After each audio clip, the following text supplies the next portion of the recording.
the heart has a logic that goes well beyond logic. He was concerned about the purity of the teaching. And there were people early on who got very excited about what they were experiencing after 6 months. And they said, oh, I'm a guru now. Think of all the people. We're all tiny pieces of the unity. He or she has a consciousness as big as the universe. What is yourself anyway? And I realized immediately that, this is something I can do for myself. I don't have to go and beg somebody to analyze me or to help me spiritually. Veda is intelligent enough to be adaptable to any time and any place. Woof woof. Welcome to KANHACAST.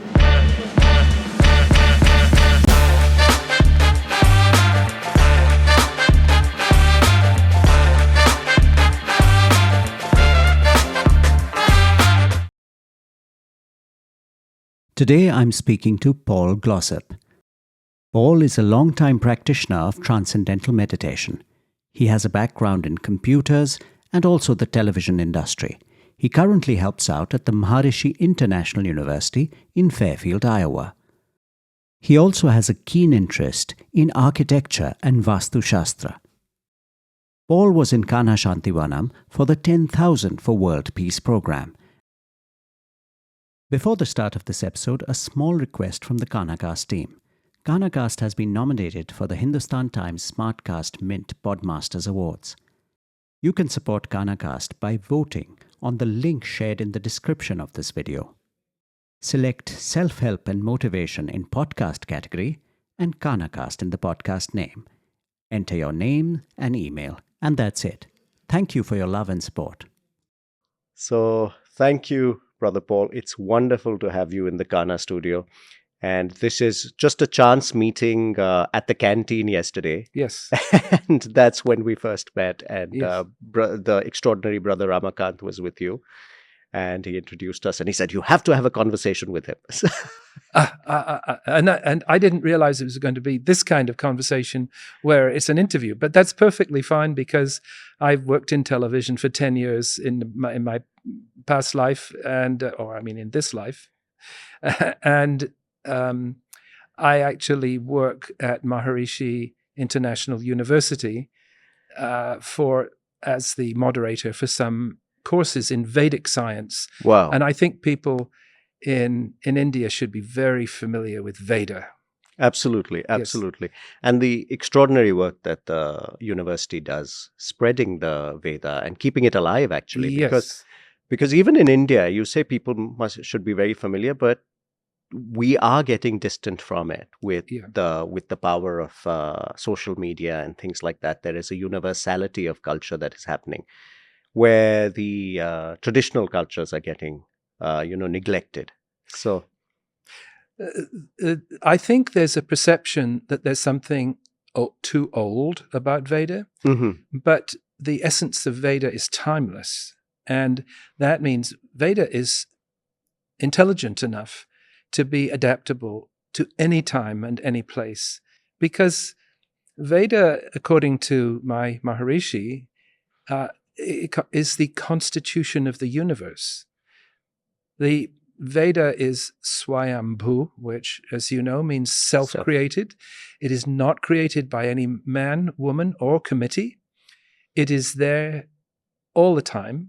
And how it's perceived is by people of higher consciousness.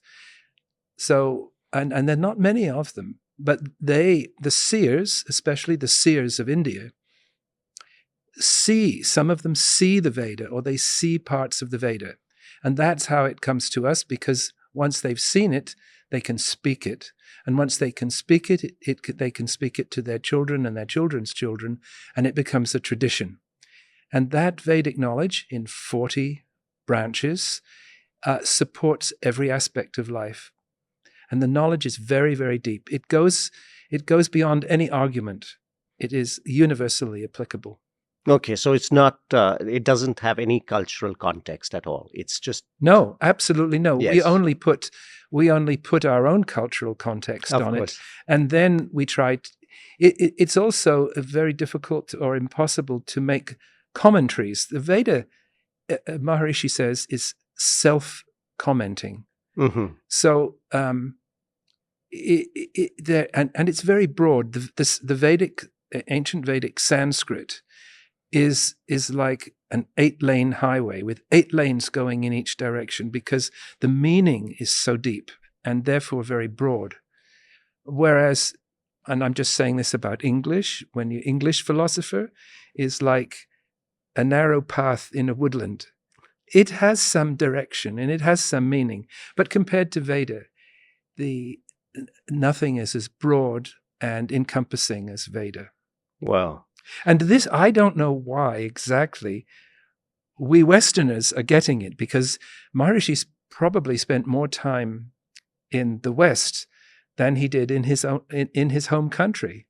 And so we heard him over and over and over, educating us wonderfully. No, and it's very true. A lot of us in the land of the origin of the Veda, we are not that well versed in it, and Yes. we're but of course there are some pockets where people are still doing research and are still keeping it alive, but largely it's the newer generation, the youngsters that you meet, they are not really into it that much. I don't know exactly what we do, except we can only go into ourselves and speak from our own hearts and Absolutely. feelings and our knowledge, and be assured that every science finds its source, every branch of knowledge finds its source in Vedic knowledge. It's as if 12 branches of knowledge, 1, 2, 3, 12, if you go deep into them and deep into them and deeper into them, you find they come to one place.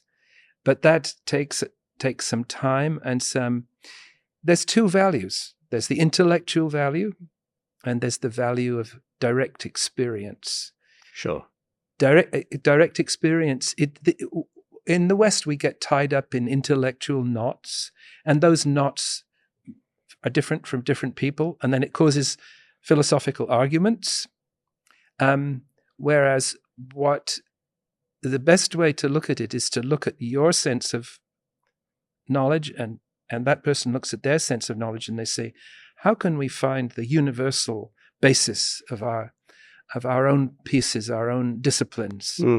And truth to tell, that is in the Veda, because Veda is timeless. When we go, Veda is still there. When we disappear, Veda is still there for the whole universe. And the whole universe is made of Veda, everything. In fact, I'm going on here, but Maharishi says that the pattern of the human body is Vedic, is the Veda. He says that every organ, every sense corresponds to something in Veda. And so if we only come to know it, we are walking Veda. That's so beautiful. And you brought up the aspect of the intellect and the experience. There's an intellectual sort of exploration, and there's the experiential knowledge of it. Well, there's there's direct experience. It's like, you've heard of, you live in the middle of America, you've heard of a mango, and but this was let's say 30 years ago, and you keep hearing about a mango, and it looks like this, and it's got flesh like this, it tastes like this, tastes a bit like a peach, but you've never eaten one. And then finally you get to go somewhere that's more sophisticated and you eat a mango. Now you've got experience, you've got knowledge and experience. It's as simple as that. But both those strokes are essential. And so the university that I help at, everybody practices transcendental meditation, and everybody goes in the familiar disciplines of knowledge. So they meditate twice a day, 20 minutes or whatever, and then they learn physics and chemistry and English and the things that you would normally learn in university. And what that means is that you're not divided from the knowledge. Maharishi speaks of Rishi, and Devata, and Chandas. Those three elements. Rishi is to do with the self. I am the Rishi, not a big Rishi, but this is myself. Chandas is the material value of that makes up everything that we see materially, and Devata is what joins the two together. And the Devatas have the Devatas, you could say, are the laws of nature. Now, Western scientists have this bad habit of trying to take themselves out of the equation of science. They say the human personality is too variable. We can't include it in our studies. So they try to do studies that erase the human value. Now, with that, they're losing a whole 1/3 of science. And not only are they losing 1/3, they're losing the that which, when put together, it forms the wholeness of oneness. So Maharishi says it's very important not just to understand Rishi, Devata, and Chandas, but to understand the togetherness of the three, the samhita of Rishi, Devata, and Chandas. So now you have 4, and that is wholeness. So in the university, the self gets educated, as it were, by the inner experience, and then the mind gets educated by the conventional means. And that means you grow a balanced self, a balanced personality, as you're experiencing growth in superficial knowledge. It's when I went to university, when I went to high school in the UK, it was a big 0. Mm-hmm. There was nothing that satisfied that inner yearning for something to know about the self. What is the nature of the self? What is the nature of personal growth? What is the nature of my connection with the universe? Is there such a thing as personal growth? And so I feel very fortunate to have come across TM on the recommendation of a friend when I was 20, and I've been doing it for more than 50 years since. Wow. And this was, you first came across it when you were in college? Yes, when I was in university. I was studying electrical engineering. And I would say I came to a crisis point mentally, like many people do when they're that age. Sure. If they haven't got a direction open to them that satisfies the deep level of feeling and their natural inner spirituality. There's a lot of growth still going on at the age of 20. And very fortunately, as I say, somebody recommended it to me. And I went off to London at the time because there weren't many teachers of Transcendental Meditation. My friend in the city of Bath in England said, go to London, knock on this lady's door because I know she meditates. And in those days, you didn't have to telephone. You could just knock on somebody's door.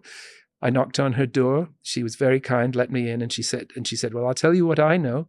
But in order to learn the meditation practice, this is where our center is in London. Go there and they'll teach you. And it was a 7-step process involving a couple of introductory talks and then initiation into the practice. And then 3 meetings after that, because once you know you have a taste of the meditation, you need a little bit more information because you say, wow, what do I do when can I fall asleep in meditation? There's so many questions. There's so many questions, exactly. Yeah.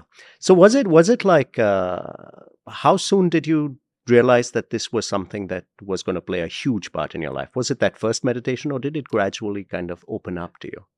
Well, the details opened up gradually. Yeah. But, we have something in London called the Tube Station, which is the Underground Railway. And I remember going from the place where I was instructed, walking to the Tube Station, and I was laughing the whole way. Wow.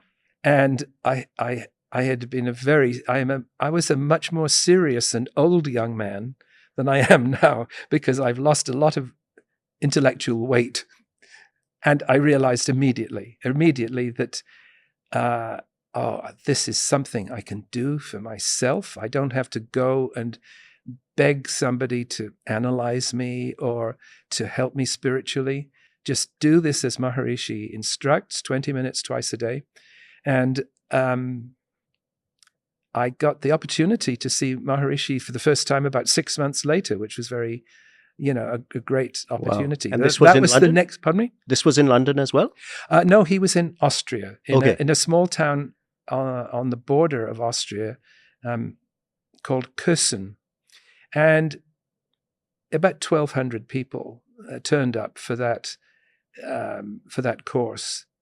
Now, that was the second level. I mean, the first level was, as it were, learning to meditate and starting to get released from what we call stresses, that are bound up inside us. And the second level was seeing Maharishi walk on the stage. And we all had notebooks. I was scribbling madly. What I remember was that Maharishi seemed to be addressing me directly, all my questions, one by one, and very humorously and naturally and friendly, and that was experience number 2, and that made me think I have to get even more involved in this. So, skipping forward a bit, I went on a teacher training course, and about halfway through that teacher training course, I was standing in a lobby, and something came over the PA system from the video booth. You know well about video booths and audio control rooms, and it said, "We're looking for somebody to add to the video crew." Well, I happened to be, I was into that door in about 6 seconds, and I met a new friend there, and I said, "It's me, here I am." And to cut a long story short, he said, "Well, I have to ask Maharishi." And Maharishi said, "Okay." And that allowed me to have 5 years on Maharishi's video crew. Wow. Which meant I was able to follow him there were 7 of us then. The cameras weren't as good as they are now that you've got here. I turned out to be the audio man for those 5 years. And that was a thrill. We went to America, we went to Italy, I went to Germany, Spain, many, many places, following Maharishi and recording his lectures. And now at this end, that was 1972. What is that? 50 years later, I'm helping the Maharishi archive at the university, and they have some of the tapes that I helped to record. Wow. I think we have 40,000 hours of Maharishi's recordings and tapes. That's almost like, that was a pioneer time, right? It was almost like you're going into uncharted territory with Maharishi, opening doors. You couldn't have put it better, yes. He was, we didn't even, I think before meditation, we didn't even realize that we had consciousness. And we didn't even realize that consciousness was something that could be refined or advanced or expanded. And so there was no science of consciousness. Everything was directed to the outside world. So yes, Maharishi opened many, many doors. Absolutely. Yeah. And one thing that is very evident in Maharishi's teachings is that it's empowering the individual, not taking power away from the individual. You are still at the center of your life. Because a lot of young people find that, getting involved with any sort of spiritual thing may mean giving up all your freedom to the guru, and that's it. But that's a very subtle point. Very subtle, because there's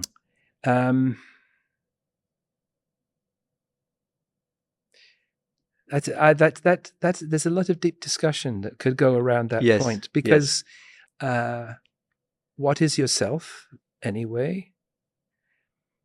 But you have to start where you are. And I think that's you have to start. I like a friend said to me recently, and he was semi-joking.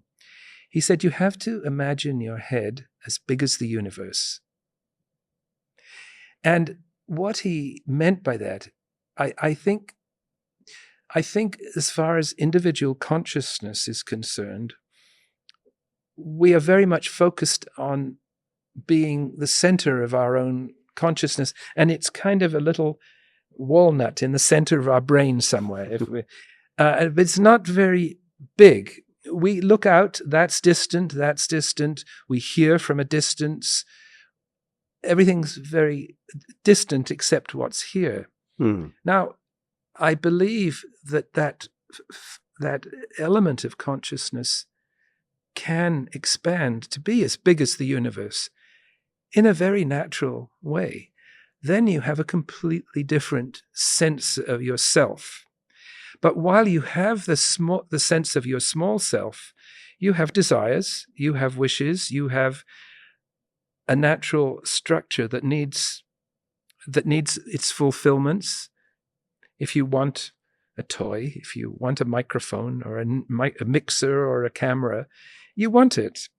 And if you don't get it, with a little bit of a pinch. Sure. But when your consciousness is as big as the universe, you own everything. You own everything. Now, so the thing is, if you believe that your teacher Daji or my teacher Maharishi, he or she has a consciousness as big as the universe. Now, if you really, really believe that, then you feel that by holding too much into the level of selfishness or self-directedness or self-concern, you will be slowing down your advancement towards the state that will really be fulfilling. Because when everything is inside you, you're completely fulfilled. So I think then there's a decision to be made. Some people say, I really must give up all this materialistic stuff because I can see that there's something very different and very expanded at the end of the road. And other people naturally want to go more gradually because the physiology won't support that level of expansion. So Maharishi has, roughly speaking, divided people into people who are very, very spiritually oriented and householders. And householders are 99% of everybody. And you don't want to go too fast in case you break your knees, once Maharishi once said. So he was very kind, he was very easygoing, and he let people go at their own pace. And my feeling is that you want to go at your own pace because that's the monitor, that's the tick-tock in your brain that says this is my pace. And going at your own pace is the most natural and most comfortable. Absolutely. Yes. Absolutely. But ever since we are children, we are kind of, all the response that we get from the world around us, from the people around us, kind of is speaking to that consciousness that is limited within this body, the one that has everything is distant from, even this microphone is distant from that consciousness. Yes. So it is a difficult path to kind of, expand it. In that way, in the sense that, it's you put it so beautifully that if your teacher has the consciousness, I mean, you truly believe that encompasses the entire universe. You know that it encompasses you as well, and your limited consciousness or whatever. So for you, was it easy, this path of this expansion from the self that is contained to the much larger self? What is the path? No, I'm asking, was it easy to kind of, given your background? Because at 20 years of age, most of us are extremely skeptical as well. and we have a Oh, yes, that's true. yeah. So Yes. was it easy to welcome this expansion?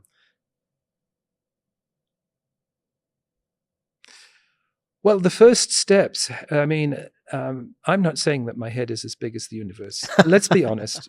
Okay. But because this is the path of growing happiness, evolution, that God seems to have set for everyone in mankind. And the story goes that this doesn't usually take one lifetime. So if you find that you go from A to Z in one lifetime, then you probably already had quite a few previous lifetimes. I'm very comfortable with the idea of lifetimes. Sure. So Maharishi had to address the initial problems, where people were uncomfortable because they had bad health, physiologically or mentally. And he had to put a promise out that people felt was reachable. And so he talked about a balanced physiology. And he talked about balanced mental state. And he said, we can show the results of transcendental meditation come to that because we can do scientific measurements on the body. And is the blood pressure going down?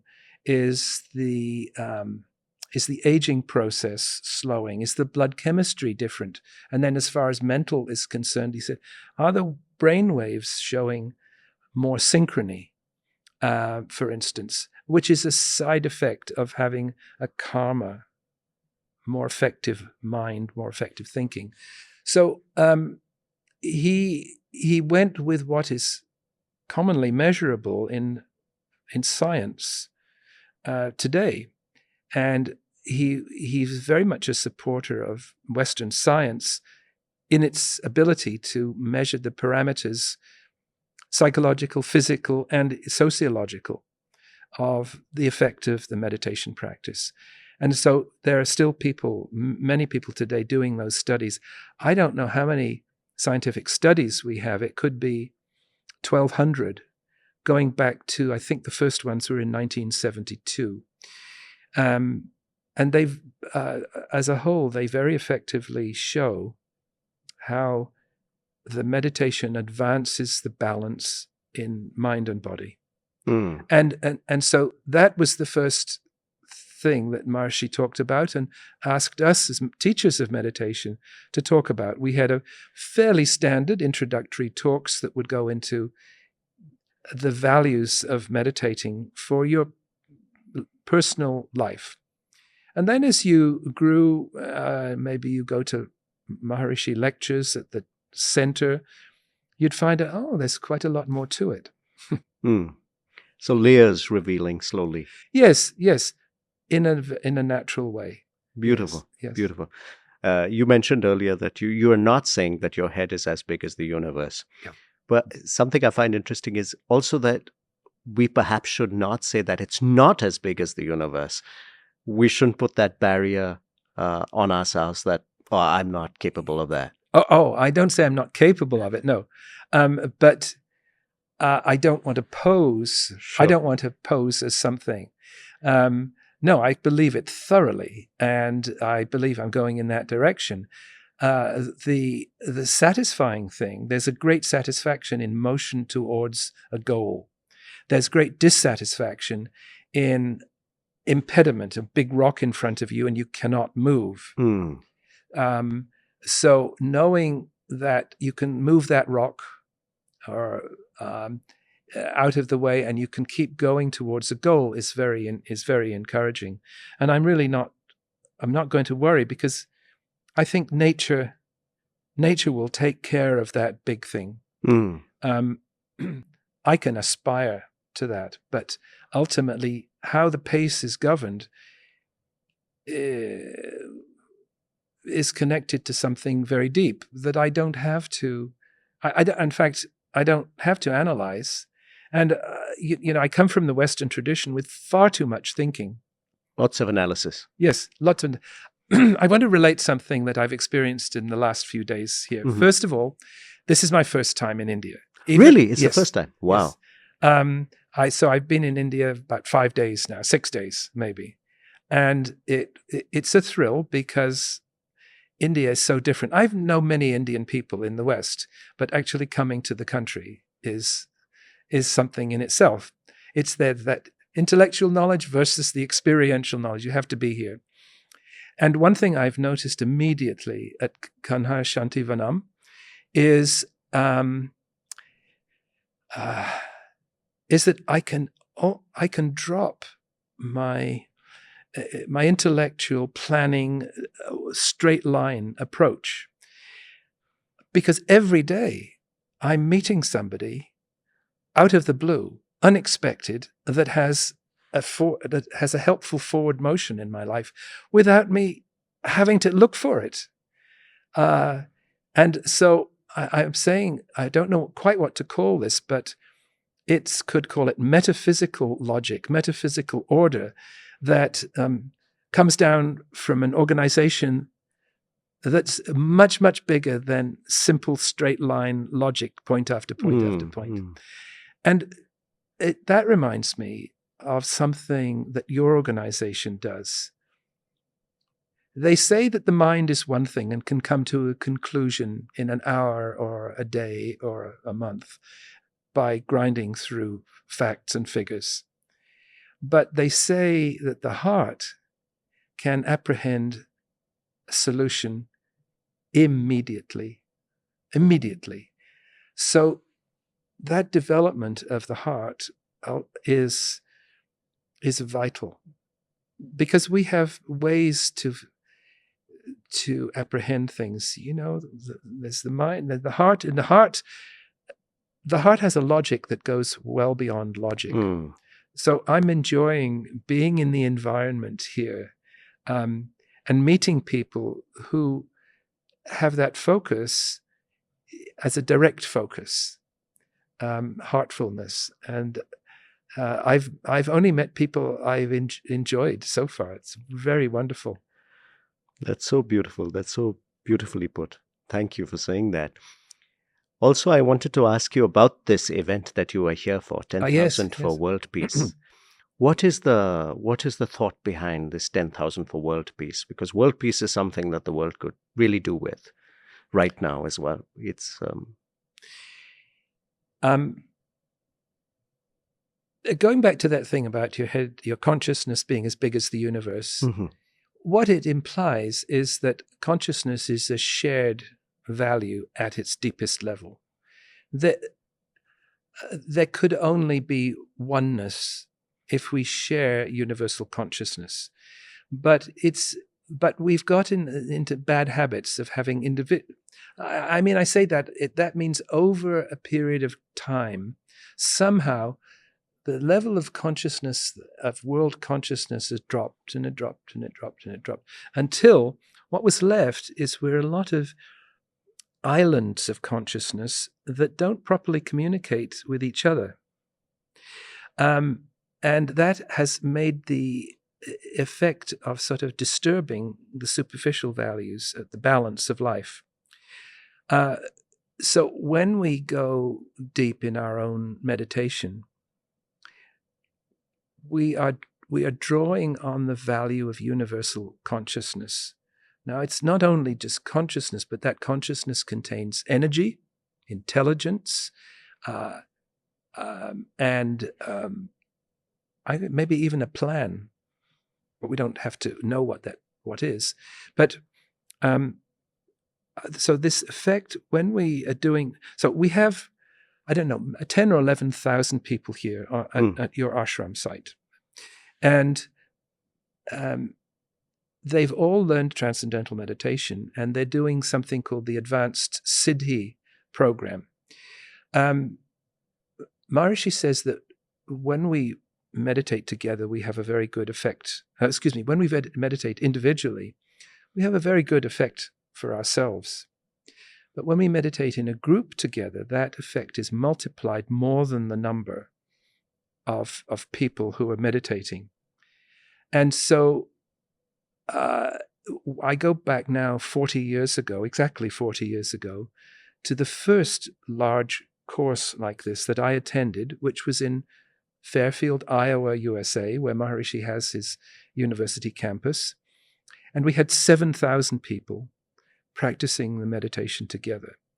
And Maharishi said, wherever we have these large numbers, it cools down the atmosphere. It brings back balance. It reduces negative tendencies, not only locally, but for the entire world.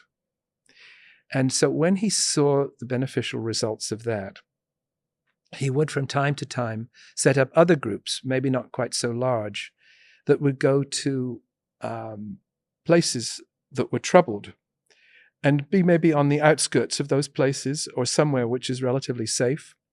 And he'd say to his meditators, now just don't pay any attention to the negativity that's going on, but practice your meditation together. Just do that. That is your job. That is nothing else is your job. And so it's called the Maharishi Effect. And it's the effect where multiple people are practicing, they're practicing getting to the transcendental value of consciousness together. And so it's like the opposite of an atomic bomb. It's a consciousness, it's a consciousness, I think it's a soothing balm of consciousness that spreads out. So we know that there are problems in the world. We know that there's roughness in the world. We don't pay attention to that. We meditate in a group. And that's what we're here for. 10,000 people practicing the technique together. And we believe that this is something that was known thousands of years in the past, maybe, but was forgotten. So we're grateful to Maharishi for bringing that to light, because it's the one thing, carrying a placard in the street, shouting your stress and tension at politicians is nothing, but as powerful as meditating together. And we don't even hold in mind any thoughts about world peace. It's that when we enliven the basic order in consciousness, we're enlivening the value of universal consciousness locally. And so it doesn't even involve saying, please God, bring peace. That's prayer. That's absolutely. Yes. Absolutely. That's so beautiful. That's such a beautiful way to approach it, because the traditional way to approach it would be, let's rally for world peace. Let's protest. Yes. Let's do. And this sort of resonates very much with something that is part of the Heartfulness system called cleaning, where the impurities that you want to get rid of, you don't think about them, because if you give them attention, you are strengthening them in a way. Exactly. That attention is strengthening them. So you just have the thought that it is leaving, whatever it is. You don't want to say, okay, that bit where I was angry, that is leaving. Because the moment you go back to it, you kind of strengthening it. I think that's exactly the same as how we approach what we call stress. And their instructions are given about how to, if you feel that stress is leaving, the stress is stored in the nervous system. When you get very deep rest, deeper than what you get in sleep, stress naturally starts to unwind and release. And so that rest is given to you in our meditation practice. And then you see, it's a very simple thing. The mind settles to quieter, more profound levels. It means the mind gets more subtle, more quiet, but more to where the energy of creativity comes from. But that mind settling down because mind and body work together, it has a parallel so that the physiology settles down at the same time. Now, physiology settling down means rest. And the more it settles down, it means deep rest. And deep rest is the antidote to stress. And so stress cannot hold on inside the body. It has to come out. Mm. And then we're instructed, if the stress is coming out, how to deal with that. Let it go. It's something you didn't want anyway. As you say, don't give it attention. Let it go. Let it fly away. And then it's gone. And then the nervous system is in a position for more balanced, more natural activity. Activity, what Maharishi says, in accord with the laws of nature. The laws of the laws of nature govern everything. And that is the Devata level of life. Those laws of what scientists think of abstractly as happenstance laws of nature. If you look back in the Vedic tradition, you'll find those same laws of nature, but they looked like beings, and they were dressed in beautiful clothing. Think of Vishnu and Shiva and Brahma and their consorts. They were majestic laws of nature. Now scientists, because they don't have that vision, they don't have that subtle vision. Now, in the old days, you could converse with the law of nature. Maybe you couldn't. If you couldn't, you'd go to an intermediary. Sure, yeah. And you'd say, I want something. And the law of nature is very smart. And you could ask the priest, or you could ask him directly if you had. And the laws of nature are bound to help in those back then. Well, now those same laws of nature are helping us, but we see them abstractly, and we don't. It takes 1,000 laws of nature to make a car. But do we thank the laws of nature that make our car? Not very often. We just think of them, the mechanical laws of nature. But in truth, the laws of nature are majestic and beautiful. And they, if we have a good relationship with them, they will very easily help us forward on our path of growth, our path of understanding, because there are millions, billions of laws of nature. Everything has a law of nature underlying it. So, sorry, I don't know if that answers your question. But no, but it's beautiful. It's beautiful the way you put it, and it's really worth thinking about. Like you even mentioned, that there are laws of nature governing us right now as well. I mean, yes. As we record what we are saying through this instrument. It's absolutely I think speech. I think speech gets easier. I think when when the stresses go out of the nervous system becomes more balanced, and what comes out from the human being is going to be more balanced in all its areas. If you're a carpenter, your hands are going to work much better. If you're a sculptor, your hands are going to work much better. If you're a surgeon, your hands are going to move exactly as they should, if you're in tune with the laws of nature, to help somebody.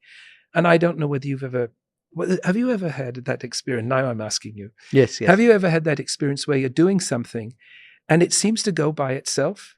For sure. Sure. And you say, how did it happen? How did that happen? You don't recall doing it. Yes, and it did, and it came out very well. That, I think, is the laws of nature flowing through from the deep level of the nervous system into the physical, the expressed, the fingers, the hands, the speech. That's so amazing. You spoke of this right at the beginning about the Veda being the unity, that is there. It's governing. It will be there regardless of culture, regardless of anything else. Yes. Unity is one of the big things that Daji is pushing also. He says that everybody must get together, including spiritual paths, because there are so many spiritual paths. Yes. Which all, at the end of the day, are about helping people. and reaching a certain, increasing awareness, increasing consciousness, lifting the level of consciousness. Yet there's a lot of times where, there is a certain kind of division that this is my path, this is his path, and, never the twain shall meet, and we kind of defend our path and Yes, that's right. attack another person's path. Yes. Do you think going forward, events like this, the 10,000 for world peace, will help that too, that unity, that coming together of everybody? That's a very interesting question. And I'll tell you one thing that I have two analogies. One is the old analogy of the mountain. And there are many paths that lead up to the top of the mountain. Sure. Okay. Now, those paths in their starting point are very different. One could be on the north, one could be on the south. One in Nepal, one in India. and one in California. Yes. So when you start climbing. Now, you're all going in the same direction, but you're on different sides of the mountain. You don't even see each other. Maharishi was very careful about the purity of his teaching. Another analogy he used, he said, if you're going across an ocean in a boat, it's good to stay on that boat. Because if you look across and you see a beautiful golden boat and you think it's better than your boat, you could get confused between boats. And then you look back and you see that the boat you were actually on was made of diamonds. Okay, so he kept very carefully. He was concerned about the purity of the teaching. And there were people early on who got very excited about what they were experiencing after 6 months. And they said, oh, I'm a guru now. And some of them went off and maybe started trying to teach without the benefit of having the tradition of masters behind them. Now, when we teach Transcendental Meditation, we teach in the name of the tradition of masters, which starts with Narayana and comes down to Brahmananda Saraswati, the Shankaracharya of the north, who was Maharishi's teacher, and then down to Maharishi. And Maharishi has once or twice warned us that if we get some concept of our own and think, well, we should add this to our meditation, and then we'll go out and teach it and we'll make money or something like that. He says that's very inadvisable, because if you teach in the name of the holy tradition of masters, you have them backing you up. You're just an intermediary. They take responsibility for the overall evolution of the person you're teaching. But if you try to teach on your own value, then you become responsible for their evolution. And if you're not very evolved, that could be a blind alley for you for lifetimes ahead, because you've set a person on a path and you're maybe not enlightened, you're not very wise, you're maybe enthusiastic. So that's a bit dangerous. So yeah. And all those people too would be on that path for, you're taking responsibility for these people. Yes, personal responsibility. You don't. You want the great teachers of all time, those who have the consciousness as big as the universe, because there's so many turns and twists that you need to be guided through. Yeah. So it's best to do what your teacher says, what your master says. Yeah, because the ego is a funny thing too. It can play up the moment you have, say, a spiritual experience. Yes, you suddenly are so excited by it, so intoxicated by it that you feel, okay, now I've got it, and now I can tell everybody about it. And suddenly people start saying, "Oh, that's brilliant! I never thought of it. Thank you for doing that." And suddenly you start thinking that this is what I've done, right. And actually, you become like kind of a one-trick pony, that you just do that same trick again and again and again. And it's just that one intoxicating experience that you had, and you're stuck with that, where there's not this eternal hierarchy of the masters guiding you. That's right. Yes. So ego is a wonderful subject to discuss by itself. It would require many, many episodes. But generally speaking, I think ego is the thing that keeps us together and it keeps us safe. I mean, our ego, it tells us not to fall over. Sure. We're gifted with an ego that's quite self-centered at the beginning. But when the ego, now there's two kinds of expansion of the ego. There's the sort of swelling ego that says, I'm a great, very rich person, and then I've got great power. But there's the other kind of expansion of the ego. Now, I don't believe in destruction of the ego. I believe in the expansion of the ego to the size of universal ego, cosmic ego. Because you have to have an ego, but with a cosmic ego, you're working for the benefit of the entire universe and all those around you. And what happens is all those around you naturally want to support the old-fashioned things of your eating and your cleaning, and they say, how can he do it? He's a big teacher. We better serve him. Mm-hmm. And so it's very natural. You then can drop away from the things that were concerning you about money or like that, and you can focus on the big picture. And nature comes in and says, whoa, he's a very good representative of nature. We have to support him in all ways. Absolutely. So his ego is a very interesting subject. So your analogy earlier where you mentioned the boats crossing the ocean, and we are looking at another boat and we're thinking, oh, maybe that's better. And we get on there and we think, oh, but ours was better. Yes. Sometimes you end up with having one foot in one boat and the other in. It's very uncomfortable. Very uncomfortable. But do you think it's actually working through all these great teachers, all these wonderful traditions? They are all doing the same job? At one level, yes. But at another level, we have the chandas value of life, which is diversity. And diversity is infinite. Mm. So we're in a room, there's no other room like this in the world, possibly even the universe. Every other studio is going to be a bit different and a bit different. So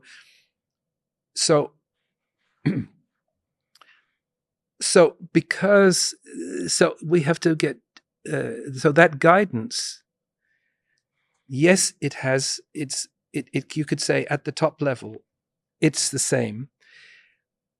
But if you have a live guru, he's got to be an expert in the divisions too, the divisions of the unity, because apparently the unity breaks into tiny pieces.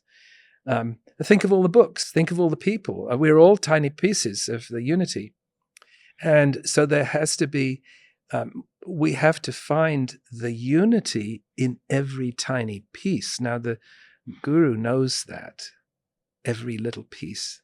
And he is able to operate through the leaves of a tree or something on the ground that attracts your attention, any aspect, because he sees the wholeness behind the unity. You don't. You're stuck in this, not all the time, but you're stuck in the chandas field of life, which says, the only way I can get out is through that door, and the only way I can get in to see my friend is through another door. I mean, we feel pinched to an extent until we realize that every particle of relative life has unity within it. And in fact, unity has a laugh. It says, I'm unity, but also within me is structure, and also within me is flow, and also within me is apparent division. Millions, billions, infinite divisions that it can make. It says it has great joy in all those divisions. And we get caught up in the divisions. And so part of the path of spiritual growth is finding how the divisions work and how. So we have two directions. We can analyze something into pieces from the wholeness, or we can take all the pieces and synthesize them and bring them back together into one. And those are the two directions of how to deal with knowledge, I think. Analysis and synthesis. And if you have the tools of consciousness, you can go both ways. And then you can see wholeness and division, action and silence. Absolutely. It's so beautiful. I mean, the analogy that springs to mind is science today. I mean, there are people doing such specialized research on just one thing. Yes. Which is, I mean, maybe just one microparticle. Maybe they're just studying the electron for all their lives. Yes. And on the other hand, there is people speaking about the grand unified theory. Yes. Just the theory for everything. So it's both of them have their place, and it's. If you do study something that's very, very granular, I mean, so much of our scientific community is studying as exactly as, in fact, Maharishi has said exactly the same thing that you just said. They're studying a very, very, very narrow field of knowledge, and they feel that they're getting more and more of that narrow field of knowledge. It's essential that they have, at the same time, the vast, broad, the total field of knowledge. Because only with the two do you have the full spectrum of knowledge. Only with the two, you know the source and you know the tiny bits at the same time. And that is only what's truly fulfilling. And what did Maharishi say? He said, India is the land of the Veda. And then he went on and he showed us the Veda, it comes in 40 flavors. It's 40 branches of Veda. And there are 4 top-level branches. Rigveda, of the 4 top levels, Rigveda is the top of all. And then there's Samaveda, Yajurveda, and Atharva Veda. And then all the subsidiary Vedas that we're familiar with, particularly Sthapatya Veda, which deals with how to build a house, Ayurveda, which deals with the body and health. But Maharishi spent hundreds of hours just talking about the beginning of Rigveda and showing that wholeness is present there in its most compactified form. He said, when we teach the children about Rigveda starting at a young age, the first lesson is to teach them about the first syllable of the first word of Rigveda. And he said that first syllable is like that. And he points out that is the sound that is made, the most open sound that a human being can make. And then he points out that what comes next is the most closed sound that a human being can make, which is it closes the voice completely. Sure. So he says, and he says, between those two is the whole of the compactified Veda. And because represents infinity in the field of all possibilities, represents, because infinity is the field of all possibilities, it must be the field of the smallest possibility, which he says is the point. And he says so that this first expression of an outpouring of energy in collapses to the tiniest point in G. So it's to G. And he says between those two is the full scope. And he says from there expands the rest of the Rigveda. And from there expands the 3 major Vedas, Atharva Veda, Samaveda, and Yajurveda. And from those 3 expand the other 36 subsidiary Vedas.